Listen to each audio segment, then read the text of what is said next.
చాలా వరకు అందరూ మాట్లాడుకునేది ఏంటి అంటే ఈ ఒబేసిటీ అనేది ఇండియాకి మనం తెచ్చుకున్నాము, మనకి ఒబేసిటీ అన్న పదమే ఇండియాలో లేదు. ఇది ఎంతవరకు వాస్తవం మీరు చెప్పండి. చిన్నప్పుడు చూసినప్పుడు ఎవరు చూసినా బక్కపీనుగా అనేవాళ్ళు అందరినీ, ఎందుకంటే సన్నంగా ఉండేవాళ్ళు, కట్టి మాదిరి ఉండేవాళ్ళు. ఇప్పుడు ఎవరు చూసినా బస్తా మాదిరి ఉండరు, ఎందుకంటే అది మామూలు అయిపోయింది. మీరు యూకేకి వెళ్ళి ఎన్నేళ్ళు అయింది సార్? 45 ఏళ్ళు. మీరు వెళ్ళే ముందు అందరు బక్కపీనులే. ఇప్పుడు బస్తాలు అయి ఉండవు. రైస్ని షుగర్ అంటారు, కార్న్ని షుగర్ అంటారు, వీట్ని షుగర్ అంటారు. అంటే ఇప్పుడు మేము తినేది షుగరా, బయట అమ్ముతారు కదా స్వీట్ షుగర్, అది షుగరా ఇవి షుగరా? ఒక్కసారి ఈ డిఫరెన్స్ చెప్పండి. ఆ చక్కెర వచ్చి తెల్లగా ఉండొచ్చు, బ్రౌన్గా ఉండొచ్చు, కొంచెం బెటర్ ఏమో దానికంటే, కానీ అన్ని షుగర్లు అవన్నీ. అవి ఏమవుతాయంటే షుగర్ను ఇమ్మీడియట్ చేస్తుంది, హై కాన్సన్ట్రేటెడ్ షుగర్స్. అవి షుగర్ను రిలీజ్ చేసేస్తాయి, ఎక్కడ కడుపులో పోయేసి చిన్న వాటి నుంచి బయట సర్క్యులేషన్లోకి వెళ్ళిపోతాయి. అంటే ఇన్సులిన్ ఎక్కువ ప్రొడ్యూస్ అయిపోతుంది ప్యాంక్రియాస్ నుంచి. ఈ ఇన్సులిన్ షుగర్ను ఫ్యాట్గా కన్వర్ట్ చేస్తారు. పొద్దున్న లేస్తే ఇండియాలో ఒక మాట వింటూ ఉంటాం అనమాట, ఏంటి అంటే అది టైంకి తినాలి, లేకపోతే గ్యాస్ ప్రాబ్లమ్స్ వచ్చేస్తాయి. అసలు ఈ టైం ఎవరు డిసైడ్ చేశారు? ఏ టైంకి తినాలి, ఎంత తినాలి? మనం మితిమీరి తింటాం. ఏదైనా మోడరేషన్, ఆ మోడరేషన్ అనే వర్డ్ పోయింది. ఇప్పుడు మనం కొని తెచ్చుకున్నాం ఇవన్నీ డబ్బులంతా. బాటిల్లో ఒక 300 ml 25 grams ఉన్నాయి, బ్రహ్మాండంగా ఉండదని తాగేది. దాంతో ఏమైంది, మనకు డైలీ రిక్వైర్మెంట్ 25 grams కంటే తక్కువ ఉండాలి. ఇంకా నువ్వు తినే ఫుడ్లో షుగర్. వాడు ఇంకా తెలివిగా ఏం చేస్తారంటే మార్చేసి జిమ్ మిక్స్ మార్చేస్తారు. Coke zero, sugar free, diet coke, అన్నిట్లో ఏమంటారు కెమికల్స్ పెడతారు. Diet coke is dangerous. Chemicals కదా, అట్లీస్ట్ ఇది షుగర్ అని తెలుసు, అదేం చేస్తుంది తెలియదు కదా.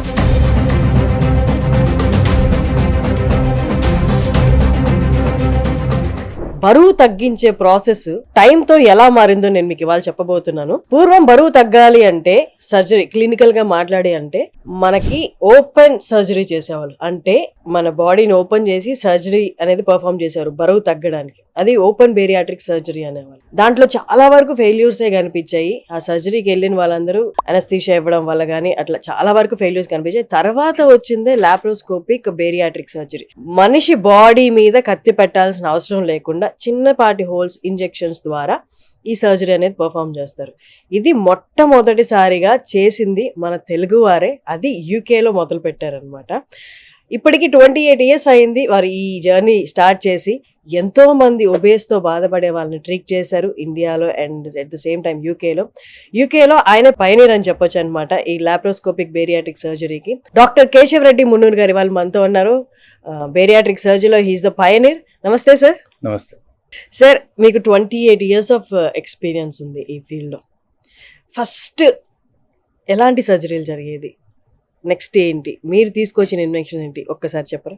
నేను ఇప్పుడు ఇంగ్లాండ్లో ఉన్నప్పుడు బేరియాట్రిక్ సర్జరీ, ఓపెన్ సర్జరీ చేసేవాళ్ళు ముందు అది నిలిపేసేసారు. అప్పుడు ఏమైందంటే 1998లో రాయల్ లండన్ హాస్పిటల్లో ఉన్నప్పుడు అక్కడ మాకు పెద్ద ఒబిసిటీ క్లినిక్ ఉన్నది. వాళ్ళ బిఎంఐ ఏమంటే 50 నుంచి 100 వరకు ఉండేది. వాళ్ళని ఆపరేట్ చేసేదానికి ఎవరు లేరు ఆ టైంలో. అప్పుడు ప్రొఫెసర్ పీటర్ కోపల్మన్ అడిగారు, మీరు చేయగలుగుతావని. ఓకే అనేసి ఐ టుక్ ది ఛాలెంజ్. ఇది ఎప్పుడు సార్? 98లో. దానికి ముందు వరకు అంత ఓపెన్ చేసేవాళ్ళు. ఓపెన్ చేసి బేరియాట్రిక్ సర్జరీ అంటే ఏంటి సార్, అసలు ఏం చేసేవాళ్ళు? అంటే ఎన్నో రకాలు ఉన్నాయి. ఒకటి వచ్చి బ్యాండ్ అని పెట్టేవాళ్ళు, ఒక రింగ్ మాదిరి పెట్టేది స్టమక్ సైజ్ తగ్గించేదానికి. ఓకే.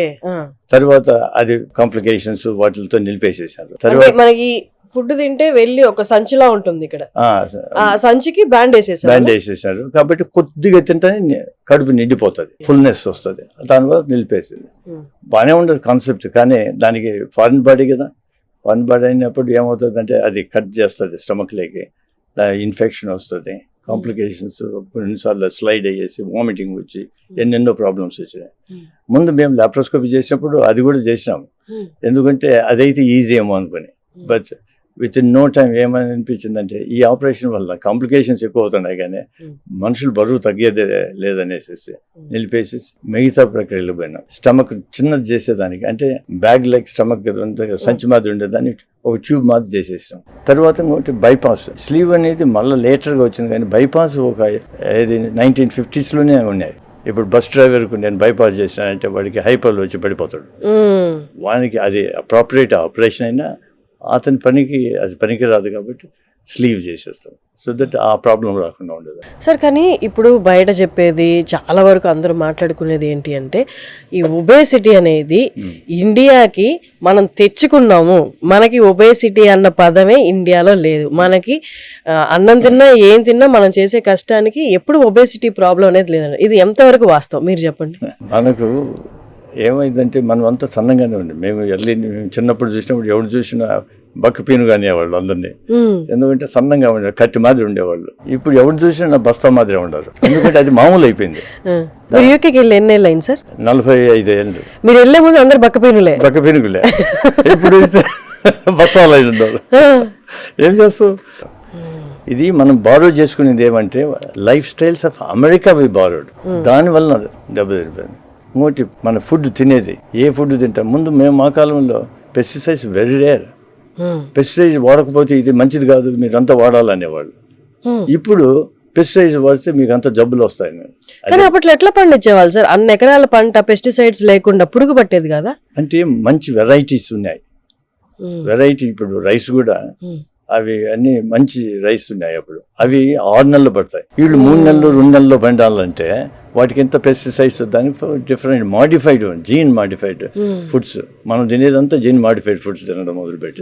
ఇప్పుడు రైస్ ని షుగర్ అంటారు, కార్న్ ని షుగర్ అంటారు, వీట్ ని షుగర్ అంటారు. అంటే ఇప్పుడు మేము తినేది షుగరా? ఇప్పుడు మామూలుగా మనకి బయట అమ్ముతారు కదా స్వీట్ షుగర్, అది షుగరా ఇవి షుగరా? ఒక్కసారి ఈ డిఫరెన్స్ చెప్పండి. Why they are called sugars? Sugars అంటే మనకు ఫుడ్స్లో యాక్చువల్లీ షుగర్ ఉండేది మామూలుగా మనకు తెలుసు. ఆ చక్కెర వచ్చి తెల్లగా ఉండొచ్చు, బ్రౌన్గా ఉండొచ్చు, కొంచెం బెటర్ ఏమో దానికంటే. ఆ జాగ్రత్త కొంచెం బెటర్ ఏమో, కానీ అన్ని షుగర్లు అవన్నీ. అవి ఏమవుతాయంటే షుగర్ను ఇమ్మీడియట్ చేస్తుంది, హై కాన్సన్ట్రేటెడ్ షుగర్స్. అవి షుగర్ని రిలీజ్ చేసేస్తాయి, ఎక్కడ కడుపులో పోయేసి జీర్ణవాహి నుంచి బయటికి సర్క్యులేషన్లోకి వెళ్ళిపోతాయి. అవి షుగర్ ఎంత క్విక్గా ఇస్తే దీన్ని హై గ్లైసిమిక్ ఇండెక్స్ ఫుడ్స్ అంటారు. రైస్ కూడా అదే మాదిరిదే, అంత లేకుండా కొంచెం వెనకల. నెక్స్ట్ స్వీట్స్ కంటే వెనకల, చాక్లెట్స్ బిస్కెట్స్ వాటికంటే కొంచెం వెనకల అంతే. కానీ ఇవి కూడా అవే చేస్తాయి. ఈ షుగర్ వల్ల ఏమవుతుందంటే ఈ అబ్జార్బ్స్ ఇన్సులిన్ వచ్చి సర్జెస్ హ్యాపెన్, అంటే ఇన్సులిన్ ఎక్కువ ప్రొడ్యూస్ అయిపోతుంది ప్యాంక్రియాస్ నుంచి. ఈ ఇన్సులిన్ షుగర్ను ఫ్యాట్గా కన్వర్ట్ చేస్తుంది. Therefore, it's not the fat is being converted fat. Sugar is being converted to fat. మేము షుగర్ ఫ్యాటీ తినలేదు అండి, మేము అసలు దాంట్లో ఆయిల్ కూడా వేసుకోమండి. ఆయిల్ వేసుకోకుండా తినేదంత షుగర్ కదా, ఇది బికమ్స్ ఆయిల్. అది అంటే ఇంత రైస్ తింటే ప్యాంక్రియాస్ ఎక్కువ ఇన్సులిన్ రిలీజ్ చేయడం వల్ల this all converted to fat. మేము ఒక 2012లో ఒక 200 కేసెస్ చేసిన ఆపరేషన్స్ని కూడా ప్రజెంట్ చేసిండు ఇంటర్నేషనల్ బాడీకి. ఎట్లా ఇది ఎఫెక్ట్ అవుతుంది, సర్జరీ ఎట్లా ఎఫెక్ట్ అవుతుంది, వెయిట్ లాస్ తక్కువ, హార్మోనల్ చేంజెస్ వచ్చినాక ఎట్లా మారుతారు, వీళ్ళు డయాబెటీస్ డిసప్పేర్ అవుతుంది. ఒబిసిటీ కొద్దీ వాళ్ళకు డయాబెటీస్ కూడా వచ్చేస్తుంది. అంటే ఇప్పుడు డయాబెటీస్ అనేది ఇండియాలోనే లేదు అసలు. ఎప్పుడైతే ఈ షుగర్ కన్సంప్షన్ అనేది ఎక్కువైందో అప్పుడే వచ్చింది అని అంటున్నారు. అంటే దానికి ముందు ఇండియన్స్ ఏం కన్స్యూమ్ చేసేవాళ్ళు సార్? అంటే షుగర్ అనేది మనకి లేటర్ ఆన్ ఇంట్రడ్యూస్ అయింది ఇండియాకి అన్నారు. దానికి ముందు వాళ్ళు తీపి పదార్థం అంటే ఏంటి అసలు ఇండియాలో? తీపిలు తింటా ఉన్నారు, బట్ అంత తినేది మనకు. తాటి బెల్లం ఇవి, తాటి బెల్లము అవి డిఫరెంట్, స్లైట్లీ డిఫరెంట్. అందువల్ల ఈ ప్రాబ్లం లేకుండా ఉండేది. మనకేమంటే షుగర్ దొరకాలంటే అప్పుడు కాస్ట్లీ, రేషన్ కార్డులను పెట్టారు, మళ్ళీ ఆ షుగర్ దొరికేదే కష్టం. ఎప్పుడో ఒకసారి స్వీట్ తింటే, ఏది పండగకో పబ్బానికి తినేవాళ్ళు ఇప్పుడు రోజు తినాలి, తెల్లవారితే మధ్యాహ్నం సాయంత్రం చాక్లెట్, లేకుంటే ఈక్వలెంట్ చాక్లెట్స్. ఏమంటే ఫుడ్ లేనప్పుడు ఏం చేయాలా, మన బాడీ ఒంటిని మాత్రం స్టోర్ చేసుకోవాలి. ఇప్పుడు మన బాడీలో కూడా మనం స్టోర్ చేసుకోవాలి, అది ప్రొటెక్టివ్ మెకానిజం. ఈ జీన్స్, ఆ జీన్స్ ఏమైపోయినాయి ఇప్పుడు వచ్చి మనకు కష్టం అయిపోయినాయి, ఎందుకంటే food is available everywhere. Sir ఇప్పుడు మీరు 40 years యూకేలో ఉన్నారు అండ్ బేరియాట్రిక్ సర్జరీలో you are there and 28 years అయిపోయింది మీరు స్టార్ట్ చేసిన దగ్గర. అసలు ఇక్కడ ఫుడ్, అక్కడ ఫుడ్, ఇక్కడ జనాలు పాటించాల్సిన ఫుడ్ విషయంలో అక్కడ ఆల్రెడీ పాటిస్తున్నవి కొన్ని చెప్పండి సార్. ఎందుకు main reasons for obesity in India and UK? Main reasons in India వచ్చి ఏది food. First is the food type of food we consume. అంటే మనం అంతా high sugary foods, high GI foods అంటారు, గ్లైసెమిక్ ఇండెక్స్ ఫుడ్స్. వాటి వల్ల sweets, మన rice ఎక్కువ, కూరలు తక్కువ, వెజిటబుల్స్ ఇవన్నీ తగ్గిపోయినాయి మనం. And vegetables and fruits are protective to the body, cell protectors, anti oxidants.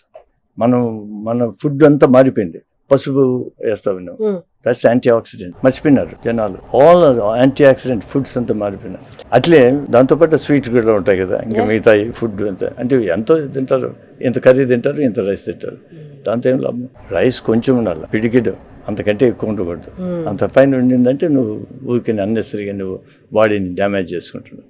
Sir, పొద్దున్న లేస్తే ఇండియాలో ఒక మాట వింటూ ఉంటాం అనమాట. అది మన ఇంట్లో వాళ్ళ దగ్గర నుంచి కానీ, బయట వాళ్ళ దగ్గర నుంచి కానీ, అది మన వెల్ విషర్స్ దగ్గర. ఏంటి అంటే అది టైంకి తినాలి, లేకపోతే గ్యాస్ ప్రాబ్లమ్స్ వచ్చేస్తాయి.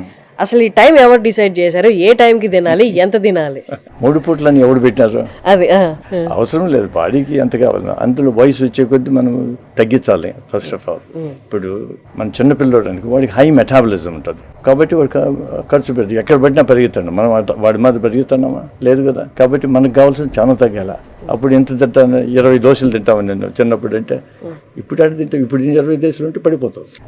అది దిస్ ఈజ్ వాట్. మనం మితిమీరి తింటాను. ఏదైనా మోడరేషన్, ఆ మోడరేషన్ అనే వర్డ్ పోయింది. ఇప్పుడు మితంగా తినాలా, మితంగా ప్రవర్తించాలా, ఇవన్నీ పోయినాయి కదా. దాంతో మనం కొని తెచ్చుకున్నాం ఇవన్నీ జబ్బులంతా చాలా వరకు. సార్, పూర్వము మన ఇండియన్స్ అందరూ, లేదా సౌత్ తీసుకుంటే, సౌత్ లో ప్రతి ఒక్కరు పొద్దున్న స్టార్ట్ చేసేది, వాళ్ళ డే స్టార్ట్ చేసేది సద్య అన్నం తోటి. ఇది తెలిసి పెట్టారో తెలియక పెట్టారో, దీని అడ్వాంటేజెస్ ఒక్కసారి మీరు చెప్పండి సార్. ఇప్పుడు ఎవరు సద్దన్నం తినట్లేదు. ఇది బర్చర్ అనే ఒకటి స్వీడిష్ డాక్టర్ ఉన్నాడు, బర్చర్ అని. అందువల్ల ఎక్కడైనా మీరు కావాలంటే 1850s వాడు ఫుడ్ పెడతామంటే వాళ్ళకి అరగకుండా గ్యాస్ అంతా ఫామ్ అవుతా ఉంది. వాడు ఏం చేశాడు, ఓట్స్ కదా అక్కడ వాళ్ళు తినేది, ఓట్స్ రాత్రి అంతా దాని నీళ్ళలో వేసి పెట్టేసేసాడు. మార్నింగ్ తినమన్నారు, ఎవరికి లేవు గ్యాస్ ప్రాబ్లం లే. ఏమంటే అది పార్షియలీ డైజెస్టెడ్ ఆల్రెడీ. ఆ ఫుడ్ పార్షియలీ డైజెస్ట్ అయిపోయింది కాబట్టి మనం తింటానే ఆ గ్యాస్లో అవన్నీ పోయినాయి. అందువల్ల బర్చర్స్ ఓట్స్ అంటారు. యాక్చువల్లీ మనకి బ్రేక్ఫాస్ట్ కాన్సెప్ట్ కూడా లేదండి. పొద్దున అల్పాహారం అనే కాన్సెప్టే లేదండి కదా. మన వాళ్ళు ఎప్పుడో 12కో 12:30కో సద్దన్నం అంతే అయిపోయాయి. అది అట్లే ఉంది. అందువల్ల ఎఫెక్ట్ కాదు, నీ బ్లడ్ ప్రెషర్ పోదు, డయాబెటీస్ కాదు, ఇవన్నీ ఎవరికి లేదు. ఇప్పుడు పూర్వీకులు వాళ్ళకు డయాబెటీస్ లేదు. ఎందుకంటే పార్ట్ ఆఫ్ ద రీజన్ ఏమంటే స్ట్రెస్ లేదు. ఫస్ట్ ఆఫ్ ఆల్ అవి తగ్గించుకోవాలి. స్లీప్ ప్యాటర్న్స్, స్లీప్ మనకు బాడీకి కావాలి 6 to 9 hours. అదిలే మనం ఏమంటే ఎప్పుడు సోషల్ మీడియా ఉంటే 2 గంటల వరకు మేలుకుంటూ మళ్ళీ 5-6 లేయాలి వర్క్. ఎక్కడ స్లీప్ వస్తుంది? వర్క్లో కూడా నిద్రపోతారు.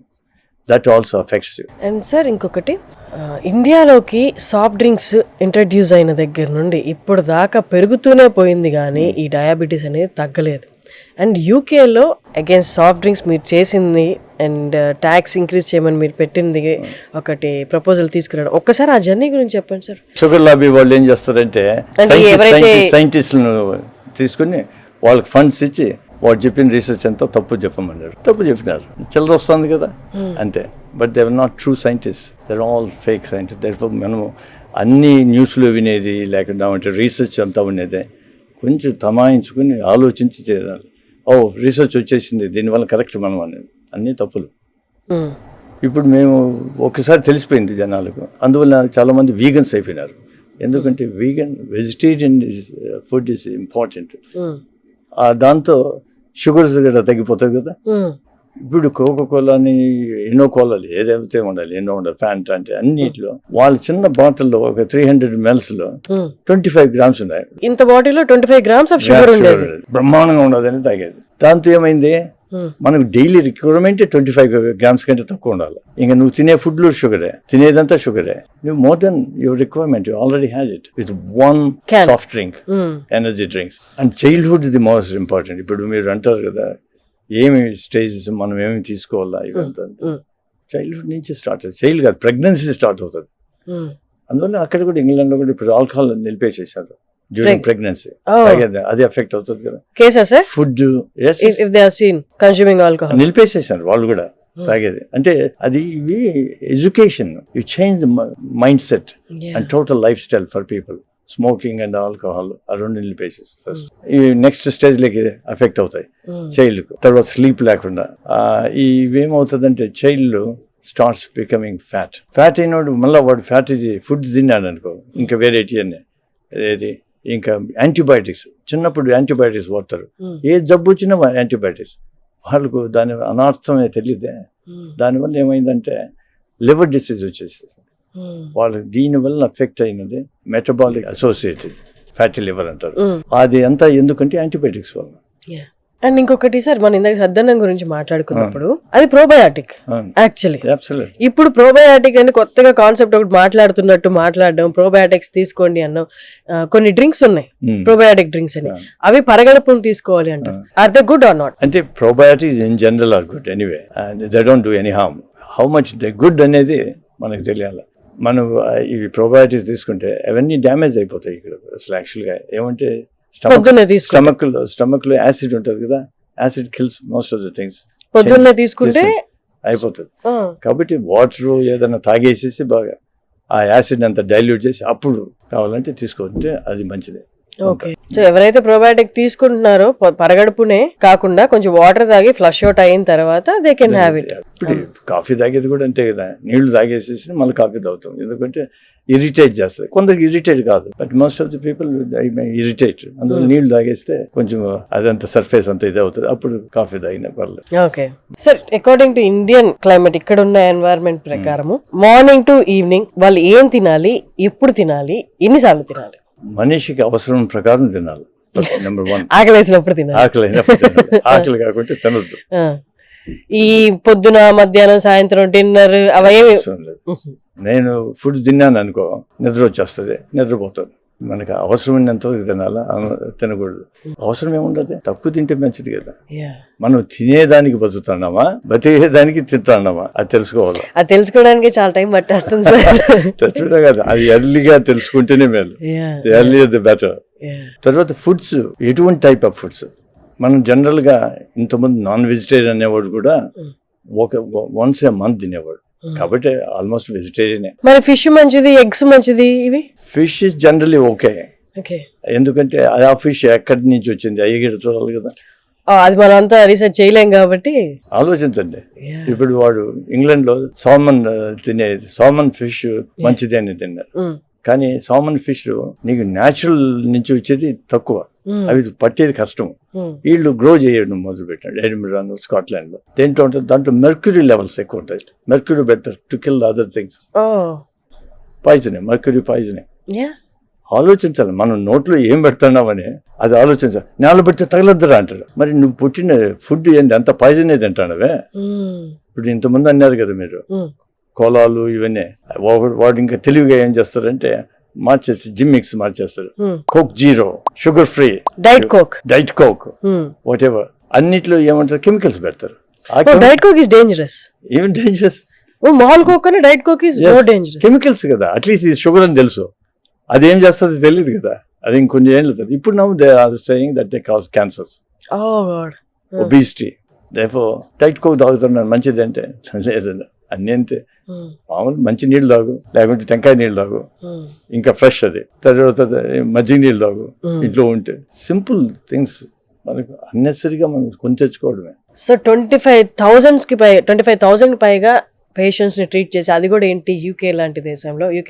యూకేతో కంపేర్ చేస్తే మన పాపులేషన్ చాలా ఎక్కువ. అలాంటి కంట్రీలోనే 40 ఏళ్ళు ఉన్నారు, 28 ఏళ్ళకి పైగా బేరియాట్రిక్ సర్జరీలో ఉన్నారు. So 25,000 plus patients and 7,500 plus surgeries అన్నమాట. ఇప్పుడు ఇండియాకి వచ్చారు, వారి స్వదేశానికి వచ్చారు. ఇప్పుడు మీ అందరి కోసం అవైలబుల్ లో ఉన్నారు. సార్ని కేశవరెడ్డి గారు, డాక్టర్ కేశవరెడ్డి గారిని మీరు ఎలా రీచ్ అవ్వాలి అని అనుకుంటున్నారా, నేను డీటెయిల్స్ అన్ని కింద ఇస్తాను. మీరు డైరెక్ట్ గా డాక్టర్ గారిని మీరు రీచ్ అవ్వచ్చు. ఆయన ఇంకా మీదట ఇండియాలోనే ఉండబోతున్నారు. Thank you so much sir. Finally మీరు ఇండియాలో మా అందరి కోసం వెనక్కి తిరిగి వచ్చి మా అందరి కోసం మీ ఎక్స్పీరియన్స్, మీరు అక్కడ ట్రీట్ చేసిన ఎక్స్పీరియన్స్ దగ్గరికి వచ్చారు కాబట్టి మీ ఎక్స్పీరియన్స్ గురించి నేను చెప్పాల్సిన అవసరం లేదు, చూసిన వాళ్ళందరికీ అర్థమై ఉంటుంది. Thank you so much sir.